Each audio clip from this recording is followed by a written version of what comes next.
Bom dia às colegas, aos colegas, aos amigos, aos camaradas, a todos aqueles e a todas os que estão aqui connosco, ou para serem congressistas, ou para trabalharem, para que este congresso funcione bem. Obrigado a todos, eu e a todas, e eu acho que vai ser um ótimo congresso, pelo menos está a ter um ótimo começo.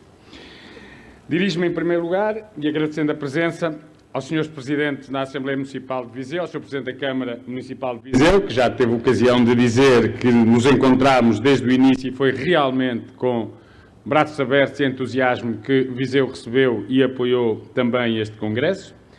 À Secretária-Geral da CGTP, que está aqui à minha frente, e a outros dirigentes, à delegação da nossa Central Sindical que está connosco, aos representantes de partidos políticos ou grupos parlamentares que também nos acompanham, à Presidente do Conselho Português para a Paz e Cooperação, ao Presidente da Fundação Inatel, ao Coordenador da Frente Comum dos Sindicatos da Administração Pública, representantes de outras federações sindicais, sindicatos nacionais, uniões de sindicatos, representantes de parceiros educativos, que são muito importantes para todos nós, professores, e que cá estão, pais, associações profissionais e científicas, associações representativas dos órgãos de poder local, outras associações com quem cooperamos. Também um agradecimento e bem-vindos os representantes de outras organizações, entidades, empresas que estão aqui connosco e que são nossos parceiros de sempre. Também me dirijo aos queridos companheiros e companheiras de organizações internacionais, amigos e amigas de longa data, e também dizer que é um gosto voltar a rever-vos, a alguns conhecer-vos, depois de um longo período em que um simples vírus conseguiu afastar-nos uns dos outros, a não ser por online de reuniões, mas não é a mesma coisa como dar-vos um abraço, um beijo ou um aperto de mão. Obrigado por estarem aqui connosco. Também me dirijo aos colegas, camaradas e amigos, ex-dirigentes da nossa grande federação, que dela serão sempre parte integrante. O António Teodoro, o Paulo Sucena, o Mário David Soares, a Rita Pestana, o Manuel Menezes, a Graça Pedrosa, sócia número 1 do meu sindicato, referindo apenas aqueles que coordenaram órgãos da nossa federação, mas sem esquecer nenhum de outros convidados da FENPROF e dos seus sindicatos, que serão sempre muito bem-vindos à FENPROF, ao nosso congresso, porque são amigos e camaradas de sempre e para sempre. Dirijo-me agora aos colegas, camaradas e amigos e amigas, delegados e delegadas, e a todos e todas entrego, em nome do Secretariado Nacional da FENPROF, que promove e organiza o 14º Congresso Nacional dos Professores, um forte abraço e uma fraterna saudação, agradecendo a vossa presença, com o esforço e sacrifício na viagem de muitos de vocês, uns saindo cedíssimo de casa, outros já até chegando ontem, a este Congresso que se realiza 39 anos depois do Congresso Constituinte, que em vários de nós ficará para sempre gravado na memória, ou esse não fosse um marco que jamais se apagará na história do sindicalismo em Portugal e do movimento sindical docente em particular. Um grande bem-aja àqueles, e alguns estão aqui, que deram esse grande passo, que foi sonhado quando abril ainda não era dia, mas os professores, corajosamente, nos seus grupos de estudo, já procuravam romper becos, aparentemente sem saída, para avançarem pelas avenidas da liberdade que os levaria à grande praça da democracia. Chegaram aí ao som da Grândola Vila Morena, e só isso tornou possível que nós hoje chegássemos aqui a Viseu para transformarmos esta bela cidade durante 2 dias na capital nacional dos professores, dos educadores e dos investigadores de Portugal. Ainda em relação a este Congresso e às boas condições que nos serão proporcionadas, um agradecimento aos funcionários e funcionárias dos nossos sindicatos e da FENPROF, que com outros profissionais foram impecáveis em toda a organização, e à COC, a Comissão Organizadora do Congresso, em particular à sua coordenadora Anabela Sotaia, a quem desculpamos o stress que nos causou, pois compreendemos que isso resultou do estado de burnout em que ela quase já está. Dizer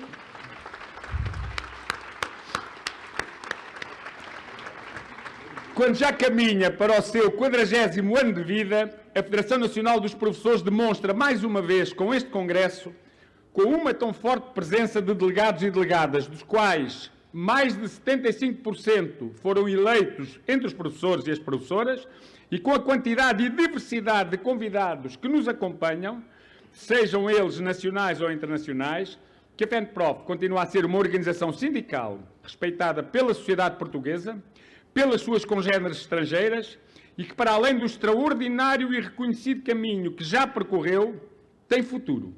E tem futuro, porque apesar de todas as dificuldades com que se debate e dos ataques que são movidos, a profissão de professor continua a ser uma profissão de futuro, com futuro e, principalmente, uma profissão do futuro. Dizer que assim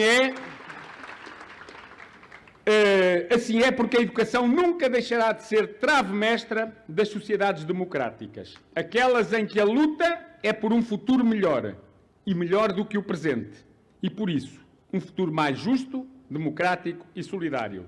E nessas sociedades os professores nunca serão dispensáveis, porque a escola estará a formar cidadãos e não autómatos para linhas de produção, nem robôs, nem bots, para ser moderno.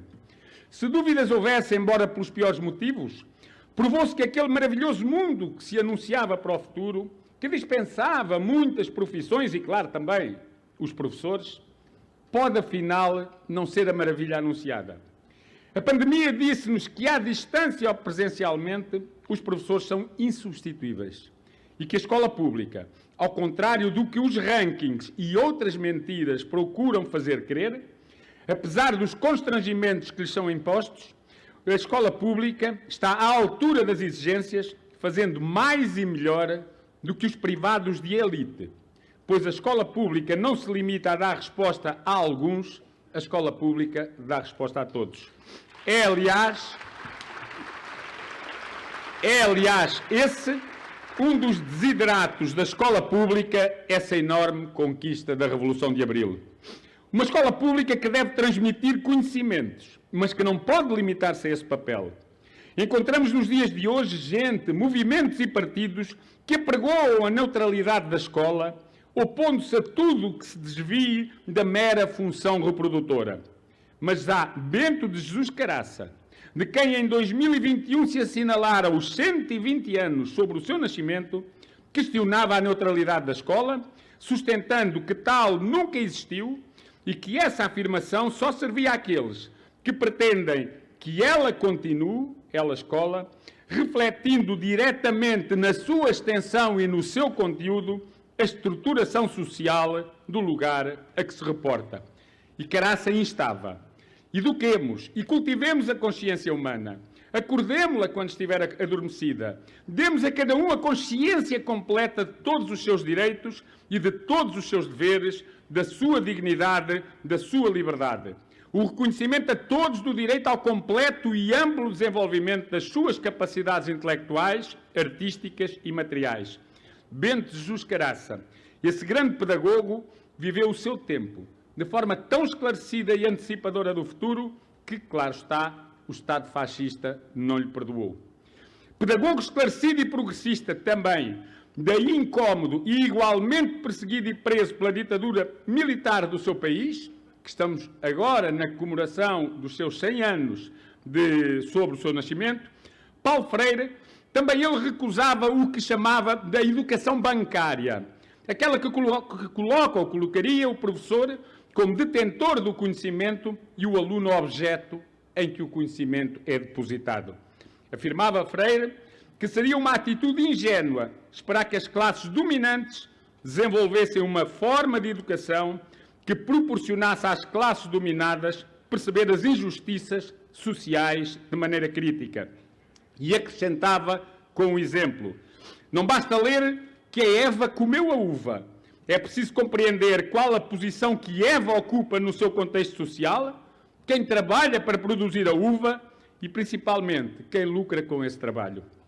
É que essa escola democrática que defendemos e que a extrema-direita de sempre e agora de roupa nova, embora feita de trapos velhos, convenhamos, Essa extrema-direita combate falando na escola sem ideologia, falando da liberdade de escolha como sendo a salvação dos pobres no acesso à educação.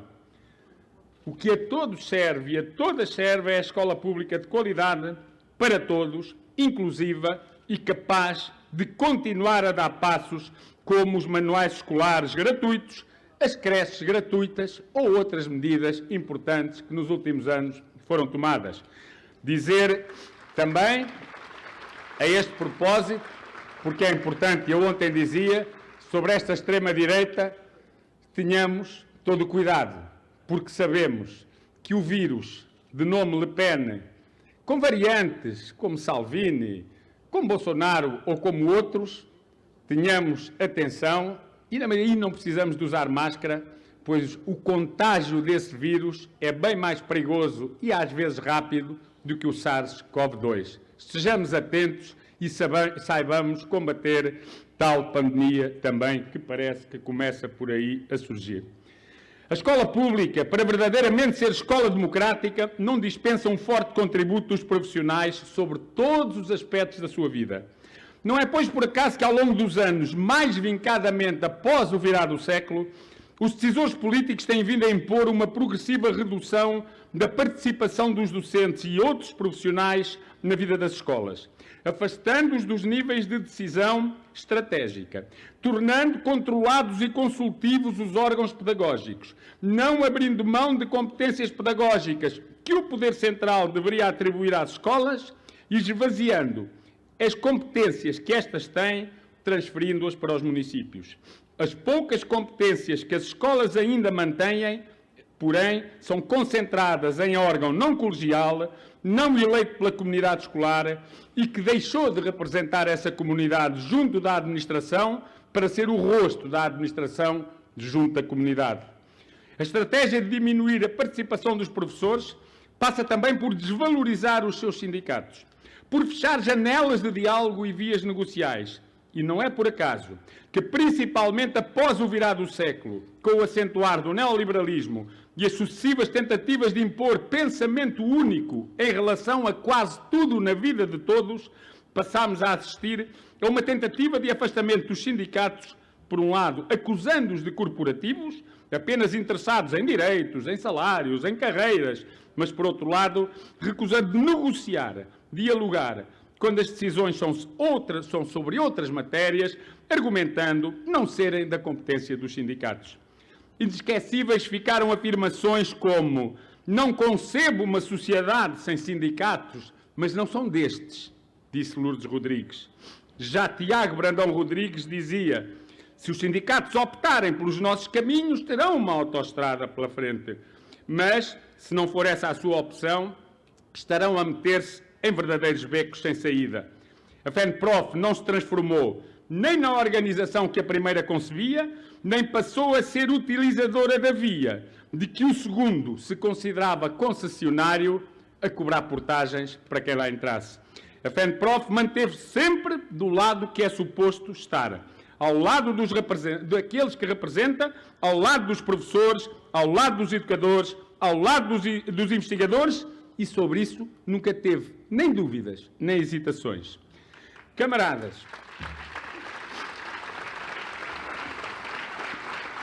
o mandato que termina neste 14º Congresso foi no mínimo estranho. Entre junho de 19 e maio de 22, tivemos uma pandemia que ainda não terminou e várias guerras que não sabemos quando terminarão, uma delas novamente aqui bem perto de nós. A pandemia trouxe exigências extraordinárias para as quais ninguém, incluindo a escola, estava preparado. Foram tempos complicados, com confinamento, com ensino remoto de emergência, com dificuldades acrescidas e desigualdades a dispararem. Tempos em que nos confrontámos com problemas inesperados, mas, na verdade, tempos que ficam marcados, sobretudo, pelo agravamento de problemas que há muito afetavam a educação, que resultam de políticas erradas e financiamento exíguo, para os quais a FENPROF vinha chamando a atenção há muito tempo e apresentando propostas, mas que nunca mereceram a atenção dos governos. À pandemia responderam os professores extraordinariamente, o que lhes valeu o merecido e reforçado reconhecimento por parte dos pais e da sociedade em geral. Nesse período, a FENPROF esteve na primeira linha do apoio quando os professores regressaram à atividade presencial. Na primeira linha da denúncia, quando o Governo ocultava o impacto da Covid nas escolas ou não garantia as necessárias condições de segurança sanitária. Esteve na primeira linha da exigência quando o Ministério nos diziam não fazer sentido os professores serem de grupos prioritários de vacinação, como foram. Orgulhamo-nos nesse período, mesmo quando fomos criticados por aqueles que queriam aproveitar o confinamento para nos confinar, de nunca termos ficado fechados em casa, como bem mostrou o vídeo inicial que aqui passámos. Agora a guerra. A guerra que se agrava na Ucrânia. Uma guerra que, como tantas outras, se arrasta há anos perante a quase indiferença da comunidade internacional e que conheceu uma nova e ainda imprevisível escalada na sequência da condenável invasão levada a cabo pela Rússia. Uma guerra que nos agride com imagens duríssimas, como a de Máximo Franco, um menino de 6 anos que foi morto quando fugia com os pais de carro no bairro de Vinohradar. Imagens duríssimas como a do menino Amal Hussein, de 7 anos, que no Iémen morreu. No Iémen morreu desnutrido, sendo apenas uma criança das que a cada 10 minutos morrem no Iémen de desnutrição e doenças. A do menino Aylan Kurdi, de 3 anos, que correu o mundo, morto no areal de uma praia no sul da Turquia, em Bodrum. A dos meninos de 11 anos, decapitados por jihadistas em Cabo Delgado. A do menino palestino Mohamed Al-Alami, de 12 anos, baleado no peito, por o seu pai ter feito inversão de marcha em Hebron, na Cisjordânia, para se dirigir a uma loja de brinquedos a pedido da irmã. Ou a dos meninos e meninas sarauís, que não conhecem mais do que as areias do deserto, porque eles e elas e as suas famílias não podem permanecer na sua terra, o Saara Ocidental, onde são alvo de todo o tipo de violência. Que raio de mundo é este que sobreviveu à colisão do asteroide que há 66 milhões de anos provocou a extinção de 75% das espécies animais existentes? Será porque foram eliminados os imponentes dinossauros e só sobraram algumas pequenas espécies aviárias? Será porque os que se alimentaram tiveram de se sujeitar a uma alimentação à base de detritos e isso teve efeito nas suas cabeças? Seja o que for que esteja na origem desta forma selvagem do desenvolvimento humano, é preciso travá-la. E a educação pode ser a chave também para essa mudança. É preciso que os professores ensinem aos meninos e às meninas que o futuro no mundo pode ser outro, pode ser melhor e que a paz é fundamental para que venha mesmo a ser melhor. No contexto de guerras que vivemos, a educação para a paz deverá estar presente no projeto educativo de todas as escolas e na planificação do trabalho de cada professor.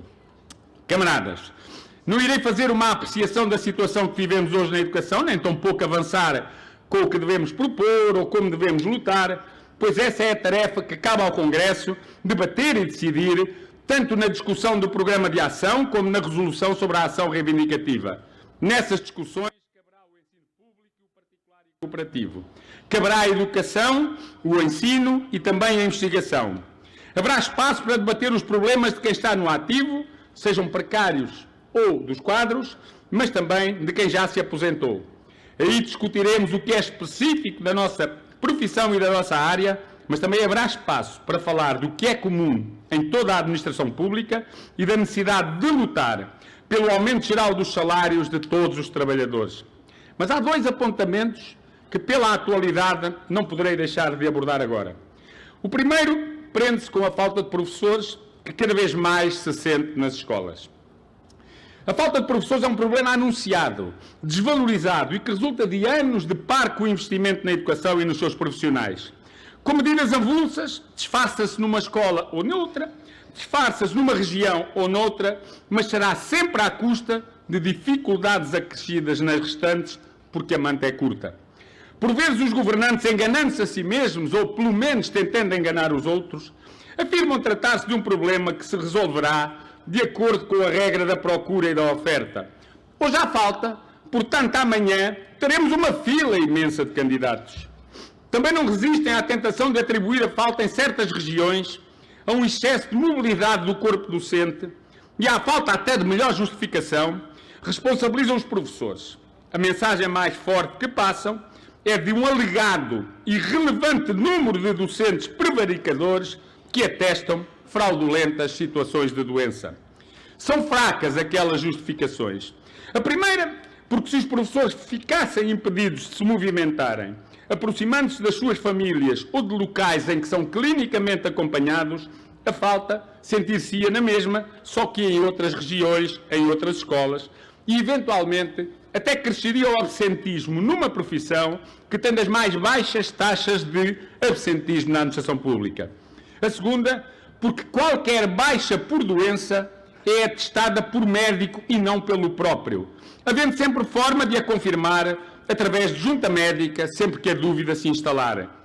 Apontar suspeitos e ficar por aí só serve à falta de argumentos para sacudir água do capote do Ministério e do Governo para cima dos outros. Para dar resposta ao problema gravíssimo que temos pela frente, não há alternativa à indispensável valorização da profissão docente. Não é necessário rever globalmente a carreira, basta que a mesma seja cumprida sem sujeição a vagas impostas por decisão política, sem cotas que pervertem a avaliação do desempenho e sem a eliminação de tempo que foi cumprido pelos professores. Não é preciso um regime excepcional de vinculação, basta que se apliquem as normas gerais em vigor, deixando-se exigir aos professores que trabalham 10 a 20 anos para se livrarem da precariedade. O Governo tem de perceber que há condições que são necessárias para recuperar os que abandonaram a profissão, para atrair jovens para os cursos de formação inicial, estimando os que permanecem ao serviço, cansados e muitos desiludidos, garantir que estes não se vão embora antecipadamente. Ou seja, é preciso que os governantes, os decisores políticos em geral e o país também compreendam que neste tempo em que a educação terá de ser prioridade, como a Anabela, aliás, já aqui afirmou, tem de também ser tempo dos professores. E isso, afirmá-lo-emos neste Congresso, será lema que levaremos no futuro deste Congresso, com o crachá que passaremos a usar, como usamos, o do 942, e que agora terá de aparecer quando estivermos publicamente, enfim, em entrevistas ou no Ministério, e em qualquer ocasião que se proporcione para passar essa mensagem. Ouve-se dizer que o problema se resolveria se fossem as escolas a recrutar os seus próprios professores. Não é verdade, pois daí não resultaria um maior número de profissionais. Resultariam, isso sim, dependências que bem sabemos de quem é que seriam do agrado. Também há quem afirme que se os municípios tivessem essa competência, então estava o problema resolvido. Não se compreende como. E não se compreende como porque talvez alguns resolvessem com incentivos que criassem para atrair profissionais. Mas o seu problema seria resolvido à custa de outros, sem os mesmos recursos, e isso faria crescer o fosso das assimetrias. Nestes, os mais pobres, as opções seriam recorrer a curiosos ou gente de boa vontade, encontrar forma de dispensar o maior número possível, oferecer à população escolar o que os fundos europeus financiassem com o desvio prematuro dos jovens para as vias profissionais, digamos, vocacionais, mas com uma designação menos estigmatizada, e para meias licenciaturas, mas no ensino superior, que já garantiram a renomeação de CETESP. O dinheiro não resolve tudo e, por vezes, ainda estraga mais quando se regam problemas com ele, porque se disfarçam temporariamente os problemas e não se atacam as causas. Só que, neste caso, a falta de investimento é mesmo um dos principais fatores impedindo medidas de atratividade para a profissão e outras que, para serem tomadas, exigiam mais professores, como a redução do número máximo de alunos por turma, o cumprimento das normas de constituição de turmas que integram alunos com necessidades específicas, ou o reforço dos apoios a todos os alunos num quadro de efetiva educação inclusiva. Investir na profissão docente é fundamental valorizando-a, e se tal não está a acontecer, não foi, como puderam comprovar na viagem para Viseu, porque o dinheiro foi gasto nas obras do IP3.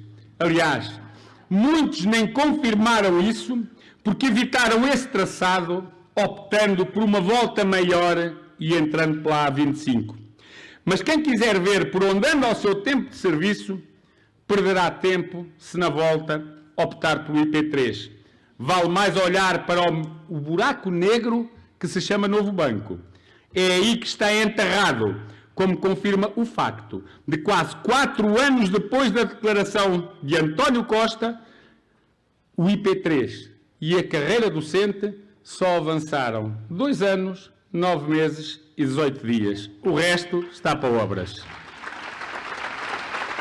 Depois, dizer-vos que... eu não estou com Covid, só que eu tinha nas minhas costas um ar-condicionado que felizmente alguém desligou porque me estava a assassinar. É só isso. Portugal está longe de cumprir as recomendações internacionais de verbas para a educação, que aponta para os 6% do PIB. Há anos que esse valor fica aquém dos 4%, já contando com os fundos europeus.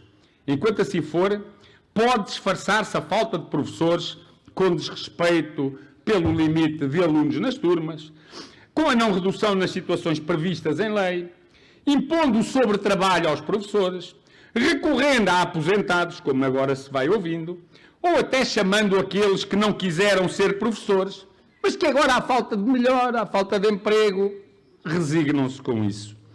Mas se assim for, não nos iludamos. O déficit de formação e educação, de que o primeiro-ministro um dia falou, dizendo até que era o principal déficit que este país tinha, irá manter-se. Talvez agravasse. E só hipocritamente os governantes poderão afirmar que a educação é a prioridade.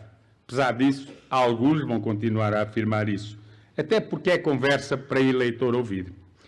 O segundo apontamento tem a ver com o futuro relacionamento institucional entre nós e o Ministério. E a esse propósito, como alguns sabem, mas digo a todos, tal como o Ministro João Costa, eu também, muitos anos, fui escuteiro e atrevo-me a lembrá-lo do seguinte: quando tomam posse, os governantes comprometem-se por sua honra a cumprir as funções que lhes são confiadas, tal como os escuteiros que, na sua promessa, se comprometem por sua honra a respeitar a lei por que se regem. Não se espera dos governantes uma boa ação diária, nem sequer em média, mas, à partida, não se deverá duvidar do compromisso deles, como dos escutas não se duvida da promessa, mesmo quando os governantes estão no início de funções governativas ou quando sucedem ao exercício anterior. Mas vamos dizer assim, o que lá vai, admitamos que lá vá. Mas se foram menos puros os pensamentos, palavras e ações desses governantes, esperamos que os corrijam. E quanto ao respeito pelo bem alheio, falando de educação, bom, respeitar o bem alheio, sem dúvida, levará os governantes a devolverem aos professores o que lhes foi roubado, que era o seu bem alheio, ou seja, os 6 anos, 6 meses e 23 dias que os professores cumpriram e que continua no bolso dos governantes. Dizer que, na primeira reunião com os sindicatos, o Ministro da Educação prometeu fazer do diálogo e da negociação normas de relacionamento, quebrando o clima de bloqueio que imperou nos últimos anos. Porém, à primeira oportunidade, sem negociar, decidiu alterar discricionariamente as regras de colocação dos docentes através das reservas de recrutamento. Ora, se o dever do escuta começa em casa, o do governante tem de começar na área de tutela, respeitando quem habita a grande casa que dirige. Por esse motivo, espera-se que João Costa corrija os erros anteriores e não os repita, pois até aos mais novatos se pede que respeitem a lei da alcateia, quanto mais a João Costa, que já não é um lobito. Portanto, diria o quê? Para dias 16 e 18 foram marcadas segunda E quarta, reuniões sobre mobilidade por doença e sobre maior estabilidade nas escolas para os docentes contratados. Segunda e quarta. Hoje é sexta. Projetos, até agora, zero. Não temos ainda propostas, mas temos as nossas. E são essas que iremos lá defender. Vamos ver o que têm para apresentar e como agirão. Sendo esta uma prova de fogo, talvez a primeira, sobre a qual os professores estarão de olhos postos nesta nova equipa ministerial. Camaradas, amigos, delegados e delegadas, vamos debater a situação que se vive, consolidar propostas, decidir formas de atuação, mas também iremos discutir e decidir o nosso futuro, o futuro interno da nossa Federação, a nossa direção. E esse deve merecer de todos nós um grande esforço de convergência, de consenso, de unidade. Um esforço coletivo, um esforço solidário. A FENPROF tem vindo a evoluir no discurso, nos temas que debate, na forma de comunicar e chegar aos professores, e não se deixa prender em processos burocratizados de trabalho. Mas não se desprende de um modelo sindical que a tornou a maior e mais representativa organização sindical de docentes e investigadores em Portugal. A FENPROF não nega nem negará o sindicalismo de classe, por ser aquele que serve os interesses e melhor defende os direitos de quem trabalha. Envolve-se de forma empenhada no espaço solidário que é a CGTP, onde com outros trabalhadores luta por um futuro melhor. Só possível com uma efetiva transformação da sociedade, e esta não se alcançará se cada um de nós ficar pelas suas tamanquinhas entretido a regar a sua horta, por mais viçosa que a consiga ter. É obrigação de todos e de todas, de homens e mulheres e de quantos não se raveiem nesta classificação binária dos seres humanos. É responsabilidade, em particular, da classe trabalhadora, que terá de pegar com as suas mãos essa tarefa, e essas mãos terão de ser as mãos do movimento sindical que organiza essa luta. A FENPROF tem uma elevada responsabilidade neste domínio. Responsabilidade acrescida neste tempo, de maioria absoluta e de grande convergência entre o Governo, a Assembleia e a Presidência, de que alguns ligeiros e raros irritantes são a exceção que confirmam a regra. A FENPROF somos todos nós, os professores, educadores e investigadores, aqui representados pelos delegados e delegadas a este 14º Congresso. A FENPROF são os seus 7 sindicatos, uns com mais associados, outros com menos, o que decorre das regiões em que cada um de nós atua, mas todos dignos de integrarem esta federação, que é a federação que os considera a todos como iguais. E como tal, a FENPROF deve refletir cada um dos seus sindicatos na sua representação. A FENPROF é esta diversidade. Uma diversidade que desde sempre sintetizamos numa cor, o azul, mas que se desdobra. E que se desdobra em muitas cores. Desdobra-se, e eu tenho aqui comigo os coordenadores de cada um dos 7 sindicatos, que peço que passem para a frente da mesa, sem caírem, claro, se não falta alguém.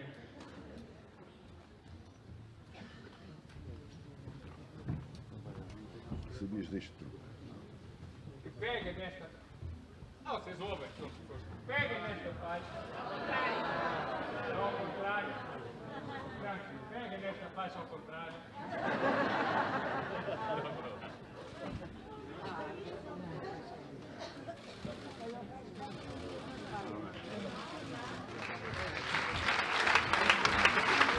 Que peguem nesta faixa e que desdobremos o azul da FENPROF nas cores que a FENPROF tem. No vermelho, branco e azul do Sindicato dos Professores do Norte. No vermelho, branco e azul do Sindicato dos Professores da Região Centro. No vermelho e branco do Sindicato dos Professores da Grande Lisboa. No azul e branco do Sindicato dos Professores da Zona Sul. No carnai e cinza do Sindicato dos Professores da Madeira. No azul e verde do Sindicato dos Professores da Região Centro, da Região Açores. No azul e branco do Sindicato dos Professores no Estrangeiro. Esta é a FENPROF, diversa, convergente, que sempre se soube manter unida em todo este tempo e que eu tenho a certeza que nós aqui, neste Congresso, ultrapassaremos a diversidade que é importante e que tem que existir, transformando-a em unidade e dizendo: a FENPROF é e será sempre a força de estarmos unidos. Vivam os professores, educadores e investigadores, viva a Escola Pública e a Educação, viva a nossa FENPROF!